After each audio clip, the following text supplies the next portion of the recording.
Naranasan mo na bang masira ang araw mo dahil lang sa isang masamang tingin ng kasamahan sa trabaho o isang nakakainsultong komento online? Na ilang oras mong iniisip ang mga salita ng iba at nakakalimutan mo na ang sarili mong mga gawain at layunin? Kung ganoon, hindi ka nag-iisa.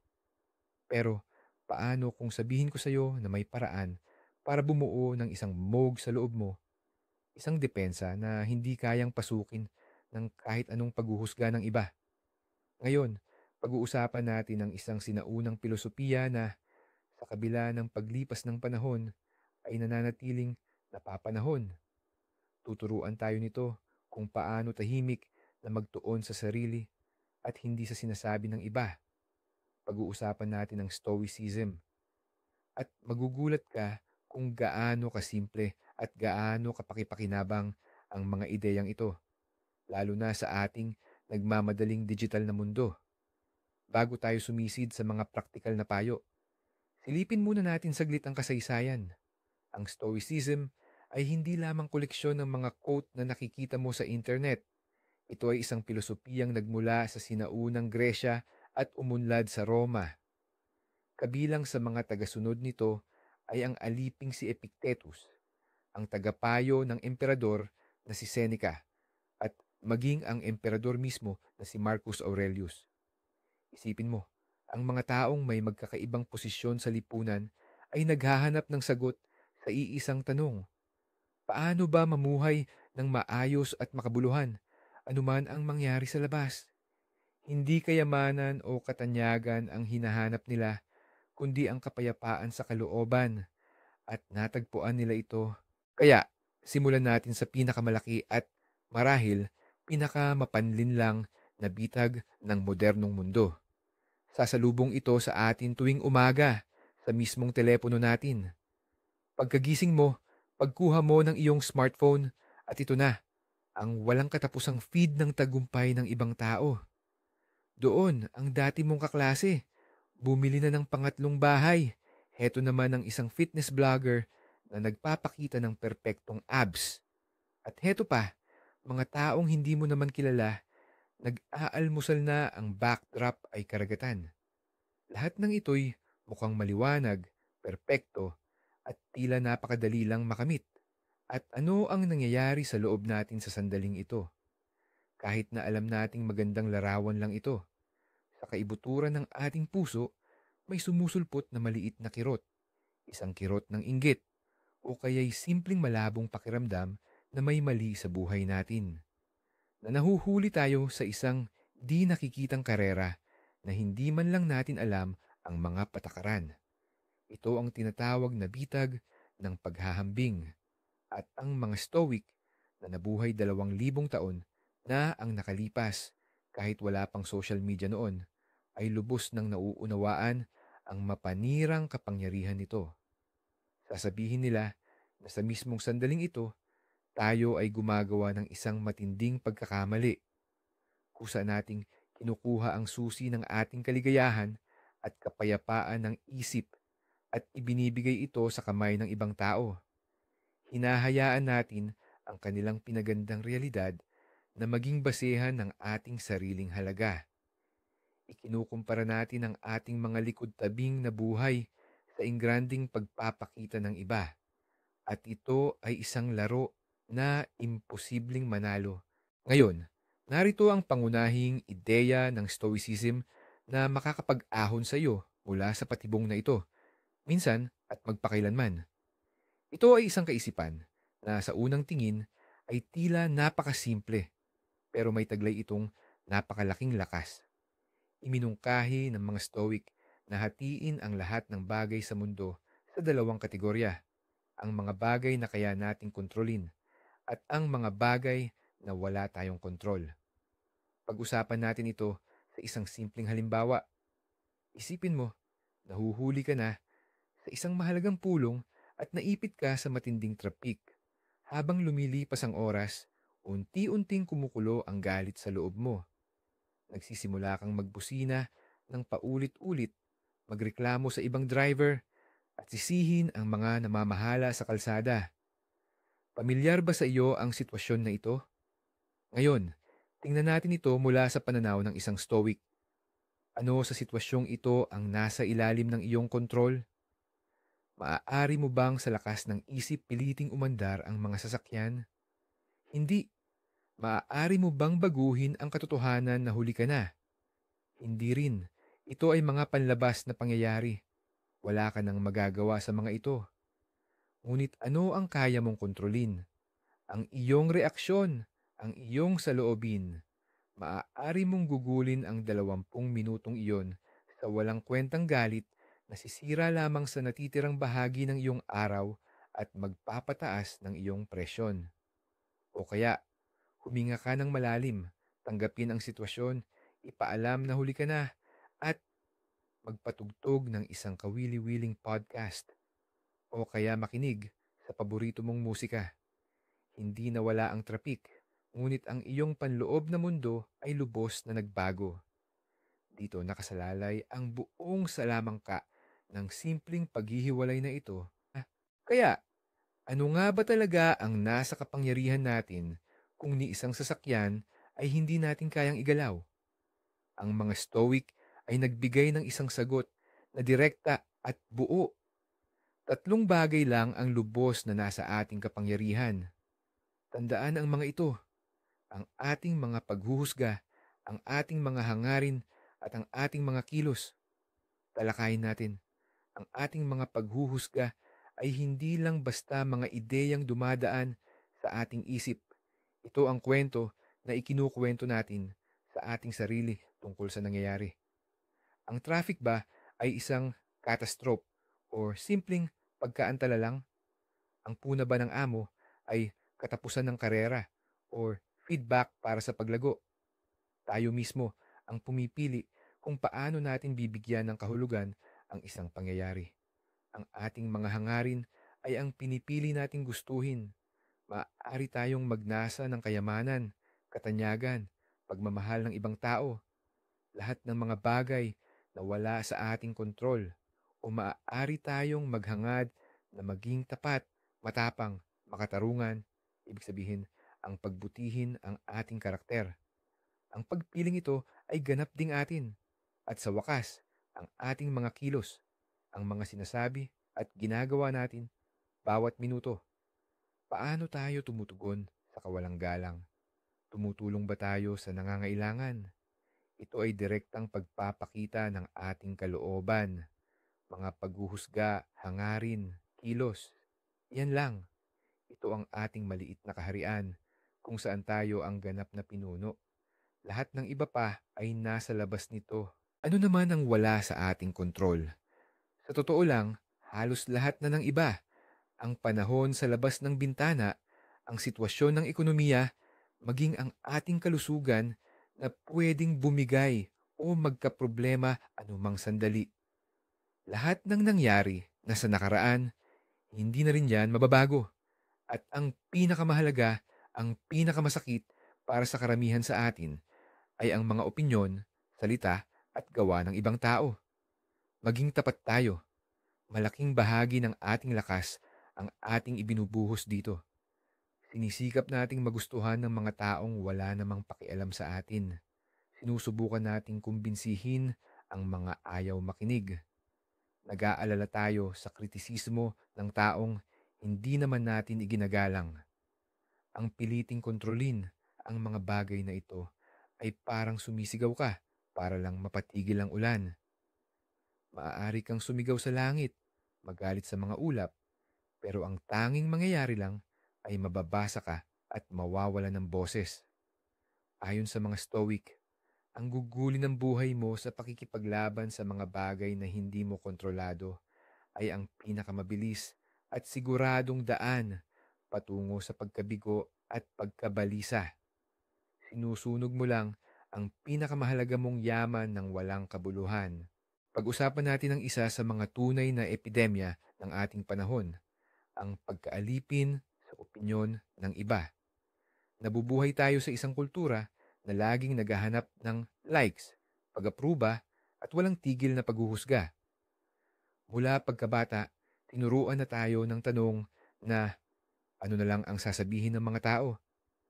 Patuloy tayong nagbabantay sa mga mukha ng ibang tao, naghahanap ng senyales ng pagtanggap o pagtuligsa. Ang takot na hindi tanggapin o pagtawanan ay nakabaon ng malalim sa ating pagkatao.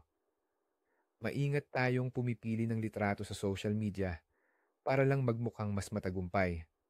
Takot tayong magtanong ng bobong tanong sa mga pulong. Bumibili tayo ng mga gamit hindi dahil gusto natin, kundi dahil ito ang uso o in. Sa esensya, ginagampanan lang natin ang isang papel na isinulat ng iba para sa atin. Ang mga Stoic ay may malinaw at matalas na pananaw sa bagay na ito. Sabi nila, ang iyong reputasyon ay nasa isip ng ibang tao. Ito ay sa kanila, mga sarili nilang kaisipan. Maaari mo itong impluensyahan sa isang banda, pero hindi mo ito kailanman ganap na makokontrol. Maaaring ayaw sa iyo ang isang tao, hindi dahil sa iyong ginawa, kundi dahil lang ipinaalala mo sa kanya ang isang tao mula sa kanyang nakaraan. Ang iyong reputasyon ay panlabas, hindi ito tunay na sa iyo. Ngunit ang iyong karakter, ang iyong mga prinsipyo, ang iyong integridad, ito ang iyong sariling binuo, bato sa bawat kilos at desisyon na iyong ginagawa. Alin sa mga ito ang mas mahalaga? Ang sagot ay napakalinaw.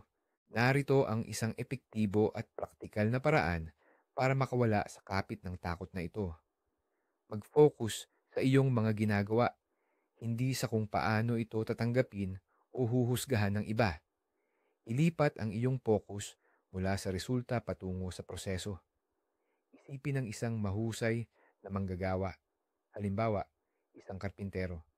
Kapag siya ay gumagawa ng mesa, lubos siyang nakatutok sa kanyang trabaho. Iniisip niya na ang bawat hiwa ay tuwid, ang bawat kabit ay matibay, at ang kahoy ay perpektong napakinis. Hangad niya ang kahusayan sa mismong proseso ng paggawa. Hindi niya iniisip bawat segundo. Magugustuhan kaya ito ng bibili. Ano kayang review ang ibibigay niya? Ilang bituin kaya ang ilalagay niya? Alam niya na kung mahusay ang pagkakagawa ng trabaho, ang magandang puna ay malamang nasusunod. Ngunit ito ay bunga na lamang, hindi ang mismong dahilan. Ang dahilan ay ang kanyang paghahangad ng kahusayan sa kanyang gawain. Subukan mong ilapat ang pamamaraang ito sa sarili mong buhay. Kapag naghahanda ka ng presentasyon, isipin kung paano ito magiging malinaw at kapakipakinabang, hindi ang pagpalakpak ng mga manonood. Kapag tumutulong ka sa kaibigan, gawin mo ito ng taus-puso, hindi sa pag-asam ng pasasalamat. Pagbutihin mo ang kalidad ng iyong mga ginagawa at ang opinyon ng iba ay hindi na magiging pangunahing layunin, kundi isang natural na bunga na lamang. Sige, pero paano kung ang kritisismo at panghuhusga ay direkta ng ipinupukol sa iyo? Kapag may nagsasabi sa iyo ng matinding masamang salita o direkta kang iniinsulto, ang likas na reaksyon ay magalit, masaktan, at magsimulang magtanggol o gumanti. Ngunit ang mga Stoic ay nag-aalok ng ibang-iba na pananaw na sa simula ay maaaring tila kakaiba. Sabi nila, ang sakit o pagkagalit ay hindi dahil sa mismong sinabi sa iyo, kundi sa sarili mong reaksyon sa mga ito. Ang mga salita mismo ay mga tunog lang o mga simbolo sa screen. Wala silang taglay na kapangyarihan. Walang laman ang mga ito. Tayo mismo ang nagbibigay kapangyarihan sa mga salitang iyon para makasakit at manginsulto. Paano? Tayo ay sumasang-ayon sa kaloob-looban, sa paghatol ng ibang tao. Kapag may nagsabi sa iyo, ikaw ay talunan, ang sakit ay mararamdaman mo lamang kung sa kaibuturan ng iyong puso ay may takot ka na baka nga totoo ito. Ikaw mismo ang tumatanggap sa paghatol na yon at nasasaktan ka dahil dito. Isinulat ng Romanong emperador at pilosopong Stoic na si Marcus Aurelius sa kanyang Tala-arawan. Alisin mo ang paghatol at makaliligtas ka sa sakit. Kung alam mo ang iyong halaga, At kung ang iyong pagpapahalaga sa sarili ay hindi nakasalalay sa panlabas na mundo, ang mga salita ng iba ay magiging parang ihip lang ng hangin para sa iyo. Dadaan lang ang mga ito at hindi ka masasaling nasa kapangyarihan ng ating pagtingin or perception ang lahat. Ito ang isa pa sa mga fundamental na prinsipyo ng Stoicism. Hindi ang mga pangyayari mismo ang nagpapalungkot sa atin, kundi ang ating interpretasyon o paghatol sa mga pangyayaring ito. Isipin ang isang simpleng sitwasyon. Nakatapon ka ng mainit na kape sa iyong sarili bago ka pa man umalis ng bahay. Maaari mo itong tingnan bilang isang malaking sakuna. Naku, sinira na ang araw ko. Mahuhuli na ako. Sirang-sira na ang damit ko. Bakit ba ang malas-malas ko palagi? Sa ganyang pakiramdam, aalis ka ng bahay at ang buong araw mo, malamang, ay talagang magulo. O kaya naman, maaari mo itong tingnan sa ibang paraan. Ayan, isang abala. Kailangan kong magpalit agad ng damit. Buti na lang hindi ako napaso. Maliit lang na problema sa bahay. Iisa lang ang pangyayari. Natapon ng kape. Ngunit ang iyong pagtatasa, ang kwentong sinabi mo sa iyong sarili, ang siyang ganap na nagtatakda ng iyong mga emosyon at mga susunod na hakbang. Tinuturuan tayo ng mga stoic na maging master ng ating perception, na maintindihan na sa pagitan ng nangyari at ng ating nararamdaman tungkol dito ay may maliit na espasyo. At sa espasyong ito matatagpuan ang ating kalayaan. Ang kalayaang pumili kung paano tayo tutugon sa anumang sitwasyon sa buhay, mula sa natapong kape hanggang sa mga malalaking pagsubok. Kaya't mariing ipinapayo ng mga Stoiko na sanayin ang isang napakahalagang kasanayan, ang kasanayan sa paghinto. Sa pagitan ng isang pangyayari at ng iyong reaksyon, may maliit, halos hindi mahahalata na espasyo. Sa pang-araw-araw na buhay, dinadaanan lang natin ito ng naka-autopilot. May sumingit sa kalsada, agad tayong bumubusina at nagagalit. May pinuna ang amo, agad tayong nagtatampo. Ang layunin ay matutong hulihin ang sandaling ito. Palawakin ang puwang na iyon. Kapag may nangyari, huwag agad padala sa emosyon. Maglaan ng maikling paghinto. Huminga ng malalim. Bumuga. At tanungin ang sarili ng simpleng tanong, ito ba ay nasa aking kontrol o hindi? Ang simpleng pagsasanay na ito ay may kakayahang gumawa ng himala. Tatanggalin ka nito mula sa automatikong pagtugon at dadalhin ka sa mode ng sinadyang pagpili. Hindi ka na magiging papet ng iyong mga emosyon at ng mga panlabas na pampukaw. Ikaw na ang magiging tagapamahala, ang humahawak sa mga tali. Sa simula, mahirap ito. Sadyang napakalakas ng autopilot. Ngunit sa bawat maliit na tagumpay, sa bawat malay na paghinto, palalakasin mo ang muskulo ng pagpipigil sa sarili. At sa paglipas ng panahon, ang sinadyang reaksyon ay magiging natural na sa iyo tulad ng dati mong impulsibong reaksyon. Narito ang isang medyo paradoksikal, ngunit napaka-epektibong pamamaraan mula sa aral ng mga Stoic.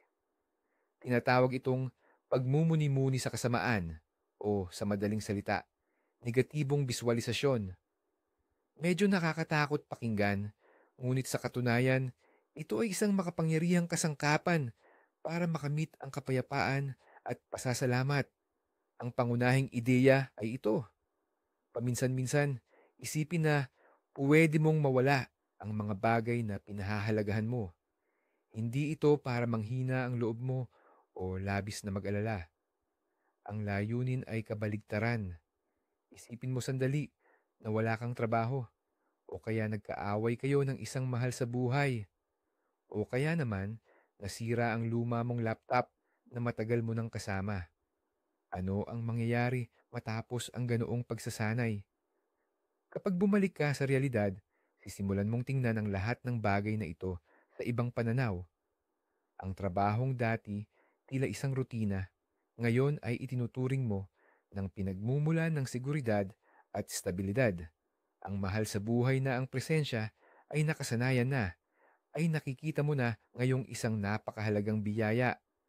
Kahit ang lumang laptop ay nagdudulot ng pasasalamat dahil lang sa ito'y gumagana pa. Ang pamamaraang ito ay nakakapatay ng dalawang ibon sa isang bato. Una, inihahanda ka nito sa posibleng pagkawala na nagpapalakas ng iyong kalooban.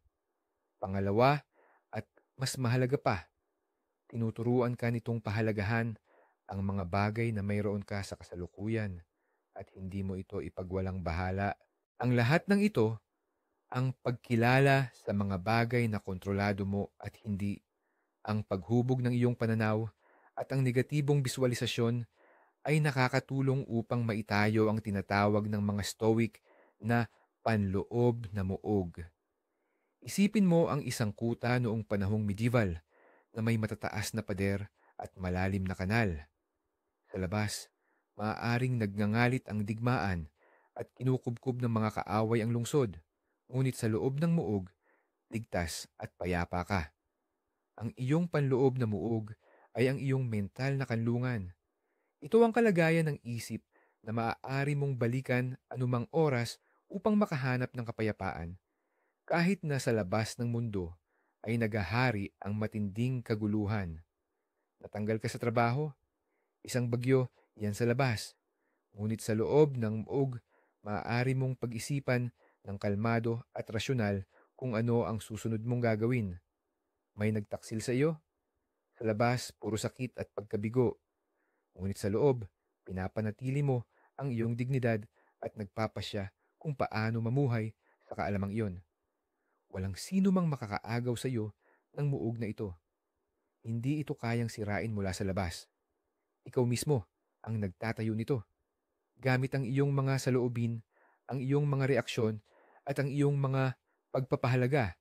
At habang mas matibay ang mga pader nito, mas kaunti ang kakayahan ng mga panlabas na pangyayari na makapagpatinag sa iyo.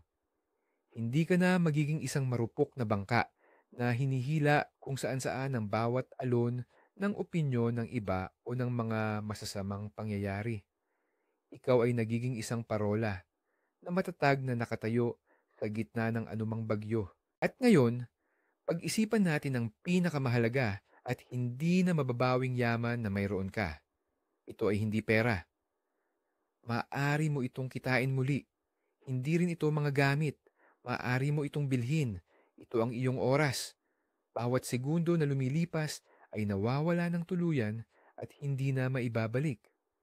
At ito ang nangyayari kapag tayo ay lubos na nagpapapekto sa opinyon ng iba. Nakabasa ka ng isang masamang komento sa internet at sa susunod na 2 oras, mapupuno ng pag-iisip tungkol dito ang iyong isip. Makikipagtalo ka sa sarili mo at magagalit ka. Ang 2 oras na ito ay nabura na sa iyong buhay. Hindi mo ito ginugol kasama ang pamilya. Hindi ka nagtrabaho sa iyong proyekto o hindi ka nagbasa ng libro. Ibinigay mo lang ito sa isang estranghero na malamang nakalimutan na ang komento niya pagkatapos ng 5 minuto. Isinulat ng Stoic na si Seneca. Ang buhay ay hindi maikli. Tayo ang nagpapaikli nito. Sa bawat pagkakataon na sinasayang mo ang iyong oras at mental na enerhiya sa pag-aalala sa mga bagay na hindi mo kontrolado, gaya ng iniisip ng ibang tao, kusa mong ibinibigay ang isang bahagi ng iyong natatangi at iisang buhay sa isang taong hindi karapat-dapat at hindi naman humingi. Ang pagtutok sa sarili ay hindi pagiging makasarili. Ito ay paggalang sa sarili mong oras at sa sarili mong buhay. Ngayon, pag-usapan naman natin ang isa sa pinakamaganda, pinakamalalim, at marahil pinakamahirap intindihing konsepto sa Stoicismo. Ito ay tinatawag na amor fati, na sa Latin ay nangangahulugang pagmamahal sa kapalaran. Pero hindi lang ito basta passive na pagtanggap sa mga nangyayari. Higit pa rito ang ibig sabihin nito. Ito ay aktibo at may kamalayang pagtanggap sa lahat ng ibinibigay ng buhay. Hindi lang basta tiisin ang hirap, kundi salubungin ito. Hindi lang basta tanggapin ang pagsubok, kundi mahalin ito bilang mahalagang bahagi ng iyong natatanging paglalakbay. Isipin mo na ang buhay mo ay isang obra maestra na nililikha mo kasama ng universo. Minsan, nagbibigay ito ng mga kulay na hindi mo inaasahan. Sa halip na matingkad na dilaw, madilim na kulay abo. Sa halip na payapang bughaw, nakakabahala o nagpapaligalig na pula. Ang amor fati ay hindi ang pagrereklamo sa palet ng kulay, kundi ang pagsasabi ng, sige, paano ko gagamitin ang kulay abong ito para maging mas malalim at mas makabuluhan ang aking likha. Ito ang pagtanggap sa katotohanan na kahit ang pinakamasakit na pangyayari, ang pinakamabibigat na pagsubok ay hindi pagkakamali o parusa. Ito ay panggatong sa iyong paglago. Ito ang material na humuhubog sa iyong pagkatao. Ang mahalin ang iyong kapalaran ay nangangahulugang pagtitiwala sa proseso ng buhay kahit hindi mo naiintindihan kung saan ka nito dadalhin. Ang kaisipang ito ng pagtanggap sa tadhana o amor fati ay lohikal na nagdadala sa atin sa susunod na makapangyarihang ideya. Ang balakid mismo ang daan. Sa ating pang-araw-araw na buhay, nakikita natin ang mga problema bilang abala o sagabal. Ito, yung humahadlang sa pagitan natin at ng ating mga layunin. Nasira ang kotse, nagkasakit ang anak, or bumagsak ang isang proyekto. Lahat ng ito ay tila mga dead end na humahadlang sa ating pag-usad.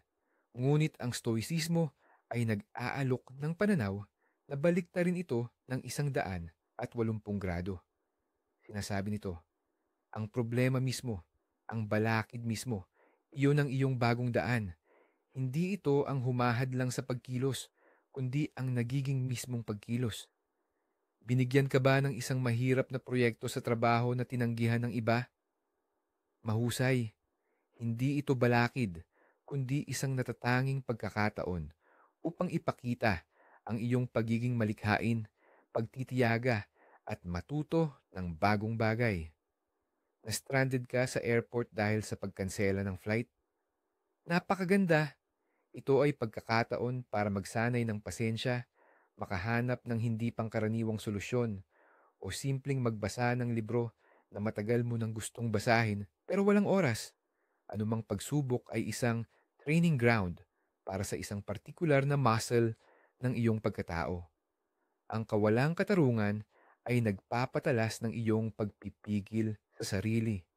Ang pagkabigo ay nagpapatatag ng iyong katatagan.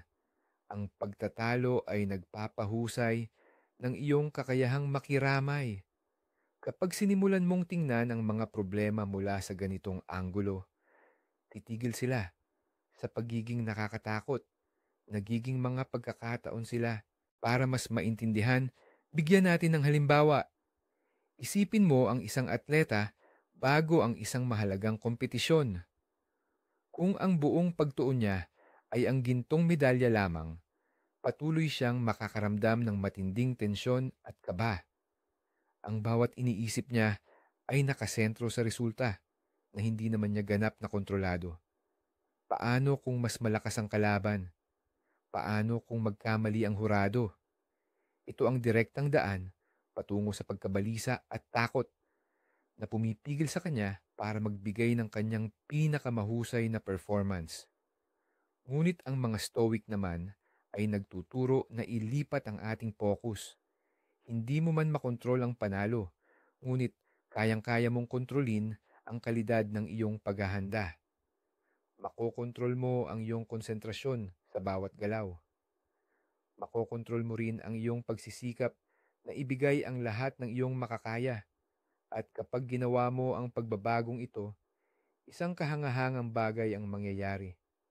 Bumababa ang takot sa pagkatalo. Sa halip, nararamdaman mo ang kasiyahan sa mismong proseso, sa paglampas sa sarili, at sa pagtuklas ng sariling galing. Ang panalo o pagkatalo ay nagiging pangalawang bagay na lang. Ang mahalaga ay kung paano mo nilakbay ang daan at pagkatapos, ang resulta, ano man ito, ay nagiging isang simpleng bonus na lang. Hindi na ito ang tanging layunin na pinagkukuhanan ng iyong buong pagpapahalaga sa sarili. Pero ibig bang sabihin nito ay kailangan nating maging makasarili at walang pakiramdam, isara ang ating sarili sa lahat sa loob ng ating panloob na kuta at puro sarili lang nating kapayapaan ang intindihin. Hinding-hindi. Isa ito sa pinakakaraniwang maling akala tungkol sa stoicismo. Sa katunayan, lubos na binibigyang diin ng mga stoic ang ating tungkulin sa lipunan na tayo ay mga sosyal na nilalang, mga bahagi ng isang malaking kabuuan. Para sa kanila, isa sa mga pangunahing birtud ang katarungan at pagtulong sa kapwa. Maging isang mabuting kaibigan, responsableng manggagawa at mapagmalasakit na magulang. Magambag sa ikabubuti ng lahat, ngunit may isang mahalagang punto rito na nagpapaiba sa pananaw ng stoicismo. Gawin mo ang mga ito nang hindi nakatali sa resulta at walang inaasahang kapalit. Tulungan ng iba dahil ito ang tama, hindi para makakuha ng kanilang pasasalamat o pagkilala. Maging mabait dahil ito ay pagpapakita ng iyong karakter at hindi dahil gusto mong suklian ka rin ng kabutihan. Dahil ang pasasalamat at reaksyon ng ibang tao ay nasa labas ng iyong kontrol. Gumawa ng kabutihan para lamang sa kabutihan mismo. Sa ganitong paraan, hindi ka kailanman madidismaya. Minsan, para makita ng malinaw ang tunay na kalagayan ng ating mga problema, kailangan lang nating baguhin ang ating pananaw. Nagmungkahi ang mga Stoic ng isang mabisang mental na pagsasanay na maaaring tawaging pagtingin mula sa itaas o pananaw mula sa kalawakan. Kung kinakain ka na ng labis na pag-aalala, halimbawa, labis kang ninenerbiyos sa nalalapit na usapan ninyo ng iyong boss, subukan mo ito. Sa iyong isip, iangat ang iyong sarili. Tignan ng silid kung nasaan ka. Pagkatapos, mas mataas pa ang iyong bahay, ang iyong kalye. Mas mataas pa ulit ang iyong syudad na ngayoy parang isang mapa na lang. Ipagpatuloy ang pag-angat. Ngayon, tanaw mo na ang iyong bansa pagkatapos ang buong kontinente. Naroon ang asul na bolang daigdig, lumulutang sa itim na kawalan ng kalawakan. Tignan ng munting alikabok na ito sa walang hanggang universo. Ngayon, subukan mong hanapin ang iyong sarili at ang iyong problema, ang iyong takot sa usapan sa munting alikabok na iyon. Gaano pa kaya kahalaga at kalaki ang tingin mo rito kumpara sa walang hanggan ng panahon at kalawakan? Kadalasan, unti-unting itong naglalaho. Hindi nito pinawawalang saysay ang iyong mga nararamdaman, kundi tinutulungan kang ilagay ang mga ito sa tamang perspektibo. Pinapaalala nito sa atin kung gaano kaliit at panandalian lamang ang marami sa ating mga pag-aalala na binibigyan natin ng napakalaking halaga. Para maisakatuparan ang lahat ng ideyang ito, mula sa magandang teorya patungo sa aktwal na gawa, kailangan ng patuloy na pagsusuri sa sarili. At dito, nag-aalok ang mga Stoic ng isang napakakongkreto at epektibong kasangkapan, ang pagtatala sa diary o journal.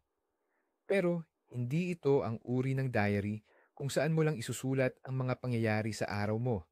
Gaya ng, mahal kong diary, ngayon ay, sa halip, ito ay isang journal para sa pagmumuni-muni sa sarili at pinakamainam itong gawin sa gabi. Tanungin mo ang iyong sarili ng mga tamang katanungan. Halimbawa, alin sa mga ginawa ko ngayon ang bunga ng karunungan at alin naman ang bunga lang ng emosyon? Sa anong sitwasyon ako nagpatalo sa mga bagay na wala sa aking kontrol? Saan ko sana nagawa ng mas mahusay? Ano ang maaari kong ipagpasalamat sa araw na ito kahit pa mahirap ito? Ang ganitong tapat na pakikipag-usap sa sarili ay nakakatulong upang masubaybayan ang iyong mga automatikong reaksyon, makita ang iyong mga kahinaan, at mapansin ang iyong pag-unlad. Parang pag-eehersisyo sa gym ito. Hindi ka agad lalakas pagkatapos ng isang sesyon lang. Pero ang regular at may malay na pagtatrabaho sa sarili sa pamamagitan ng diary ay unti-unting nagpapatibay sa iyong karakter at nagpapalakas sa iyong panloob na kuta upang maging mas matatag at di magagapi. Ito ang iyong personal na tagapagsanay sa stoicismo na laging kasama mo. Ang isa pa sa mga mahalagang praktikal na aspeto na binigyang pansin ng mga Stoic ay ang sinasadyang pagpili ng ating mga kasama. May sinaunang kasabihan, sabihin mo sa akin kung sino ang kaibigan mo at sasabihin ko sa iyo kung sino ka. Nauunawaan ng mga Stoic na ang emosyon at pag-uugali ay nakakahawa. Kung palagi kang kasama ng mga taong mahilig magreklamo, bumatikos, magtsismis, at puro negatibo ang nakikita sa lahat ng bagay, tiyak nahahawa rin sa iyo ang kanilang pagkabahala at kawalang kasiyahan. Magsisimula kang tingnan ng mundo sa pamamagitan ng kanilang madilim na salamin. Mauubos ang iyong enerhiya sa pagsuporta sa kanilang mga reklamo o sa pagtatanggol sa sarili laban sa kanilang pagbatikos. Sa kabilang banda, kung pipiliin mong palibutan ang sarili mo ng mga taong matatalino, mahinahon, at naghahangad ng paglago at pagpapabuti ng sarili, ikaw mismo ay magsisimulang magbago para sa ikabubuti. Ang kanilang halimbawa ang magbibigay sa iyo ng inspirasyon. Ang kanilang suporta naman ay magpapalipad ng iyong diwa. Hindi ito nangangahulugang kailangan mong iwanan o talikuran ang lahat ng iyong mga lumang kaibigan. Ngunit nangangahulugan ito na kailangan mong sadyang piliin kung sino ang kasama mong maglaan ng mas malaking bahagi ng iyong oras. Ang iyong kapaligiran ay maaaring maging hangin na nagtutulak sa iyong layag o isang angkla na humihila sa iyo pababa. Ang pagpili ay nasa iyo. At sa dulo ng lahat ng ito, saan nga ba tayo dadalhin? Ano ang pinakalayunin ng pagsasanay ng mga Stoiko? Hindi ito ang pagiging isang robot na walang pakiramdam at sumusupil sa lahat ng emosyon. Isang malaking pagkakamali yan. Hindi nila itinuturo na itakwil ang saya, pagmamahal o pagdamay. Ang layunin ay makamit ang isang estado na tinatawag nilang ataraxia. Sa Griego, nangangahulugan ito ng hindi nababahala o kapanatagan ng isip. Ito ay isang malalim na panloob na kapayapaan at kalinawan ng isip na hindi nakasalalay sa mga panlabas na pangyayari. Isipin mo ang isang malalim na lawa. Sa ibabaw nito, maaaring may mga alon-alon dahil sa hangin or bumuhos ang malakas na ulan. Ngunit sa kaibuturan nito, laging tahimik at payapa. Ang ataraxia ay ang panloob na kalalimang iyan. Hindi ito nangangahulugang titigil kang makaramdam. Magagalak ka sa mga tagumpay at malulungkot sa mga kabiguan. Ngunit ang mga emosyong ito ay hindi nalalamon sa iyo ng buo. Ang mga ito ay magiging parang mga alon lamang sa ibabaw na hindi nakakaabot o nakakaapekto sa iyong pinakaloob na pagkatao. Ito ang estado kung saan ang iyong kaligayahan ay hindi na nakasalalay sa kapalaran, sa opinyon ng iba o sa mga material na bagay. Nagmumula ito sa loob, mula sa iyong karakter, sa iyong karunungan, at sa iyong kakayahang mamuhay ng may kapayapaan at pagkakaisa sa kalikasan at sa iyong sarili. Ang pinakamalaking pagbabago, ang pinakamakapangyarihang aral na handog ng Stoicism ay ang pagkaunawa na 99% ng ating mga alalahanin ay tungkol sa mga bagay na wala tayong kontrol. Isipin ninyo ito. Napakalaking enerhiya at oras ang nasasayang natin sa pagtatangkang baguhin ang panahon, impluwensyahan ang isip ng ibang tao, o baguhin ang nakaraan. Hindi lang sinasabi ng Stoicism na walang saysay ito. Ang mensahe nito ay, bitawan mo na, hindi mo iyan laban. At kapag tunay mong naunawaan na ang opinyon ng ibang tao sa iyo ay mga ideya lamang na nabubuo sa kanilang isip at wala itong tunay na kaugnayan sa iyo, makakamit mo ang tunay na kalayaan. Para itong pagtatanggal ng napakabigat na bagpak sa iyong balikat na buong buhay mong pinasan nang hindi mo man lang namamalayan ang bigat nito. Hindi ka na mag-aalangan at sisimulan mong mamuhay ayon sa sarili mong kagustuhan, batay sa sarili mong mga prinsipyo at pagpapahalaga. Sa huli, ang payapang pagtutok sa iyong sarili ay hindi pagiging makasarili. Ito ay isang mahalagang kondisyon para sa isang matatag, makabuluhan at masayang buhay.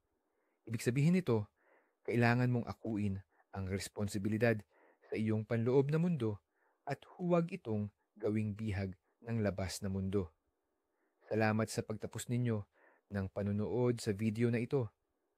Kung napaisip kayo ng mga sinaunang ideyang ito, paki-like at mag-subscribe sa channel para hindi ninyo makaligtaan ang mga bagong video tungkol sa praktikal na filosofiya para sa modernong buhay. Ngayon, may tanong ako para sa inyo, aling stoic na ideya ang sa tingin ninyo ay pinakamabisa o sa kabaligtaran, pinakamahirap ilapat sa inyong buhay? Ibahagi ang inyong mga saloobin sa comment section. Pag-usapan natin ito ng magkasama